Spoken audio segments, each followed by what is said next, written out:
দুর্গাপুর প্রতিদিন YouTube channel ও পেজের পক্ষ থেকে আপনাদের শুভেচ্ছা স্বাগতম। আমরা এখন আছি দুর্গাপুর ইউনিয়ন উত্তরচর। উত্তরচরে আপনারা যে লোকটাকে দেখতে পাচ্ছেন ইনি অসহায়। আপনার বাড়ি কোথায়? আমার বাড়ি প্রতাপনগর 3-1 দিগলারাই গ্রাম, ফায়েজ আলী থানা। বাপের নাম কি? মৃত ফায়েজ আলী থানা। তুমি এই ঘরটা কতদিন বানিয়েছো? এই 2 বছর।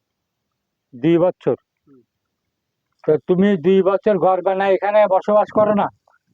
হ্যাঁ, আমি একা থাকি। আমার বাড়িওয়ালা অসুস্থর কারণে বাপের বাড়ি আছে। বাপের বাড়িতে আছে? হ্যাঁ। তুমি অরিজিনাল কি করো? আমি ভ্যান চালক, ভ্যান চালিয়ে খাই রাস্তায়।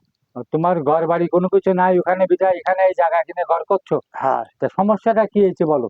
সমস্যাটা আমি এই ভ্যান চালে যাই, কিছু পয়সা রোজগার করি রাখিছি, দরজা তলা দিয়ে খুঁড়ি টাকাগুলো নিয়ে গেছে। তারপরে আমার একজনের ফোন রেখে গেল, সেই ফোনটাও নিয়ে গেছে। কি কি নিয়ে গেছে? ফোন আর টাকা পয়সা? হ্যাঁ, টাকা কি ফোন? পয়সা। Touch phone? Touch phone.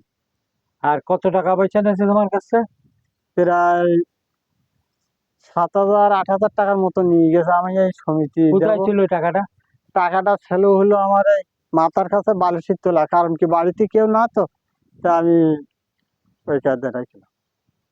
তা তোমার সাথে আর কেউ আসছে এই বাড়িতে? আইসতো অনেকে, আইসতো আইসি খুঁজে কি করতে যাও এরকম কথা কাজে বলি চলে যেত সব।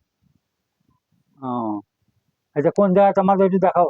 কোন জায়গা থেকে কেটে নিয়েছিল? তোমার বাড়ির ঘরের ভিতর কিভাবে ঢুকছে? কোন জায়গা থেকে এই ঢুকছে? দরদার এই তোলার থেকে তোলা এই মাটি দেবা, এই মাটি এই মাটি এই ভেঙে এইখানে নিয়ে সরে এই মাটি। ও, এই মাটি সরাইছে? হ্যাঁ, এই মাটি এইখান থেকে সরে এই পাশে দিয়ে ভিতর ভিতর দিয়ে ঢুকছে? হ্যাঁ, ভিতর দিয়ে ঢুকছে। ও, এই একটা অবস্থা। হুম। তাহলে তোমার টাকা আর মোবাইল হ্যাঁ। এই নেছে? হুম। তা তুমি খোঁজাখুঁজি করো নি? হ্যাঁ, খোঁজাখুঁজি করিস তো। আমি কয় তুই বাইরের লোক, কি সব উল্টো পাল্টা করছিস, কিরা নিয়েছে ধাপি টাপি দেয়। আর সন্দেহ টন্দেহ হয় তোমার? সন্দেহ হইলেও আমি বাইরের লোক, আমি যদি কারোর প্রতি সন্দেহ করি তা সে তো এসে পর আমার হয়তো উত্তেজনা করবে বলি কারোর সাথে আর কিছু বলিও না। সন্দেহ হলেও কিছু বলতে পারি না। এই ঘর? হ্যাঁ, এই আর এইখানে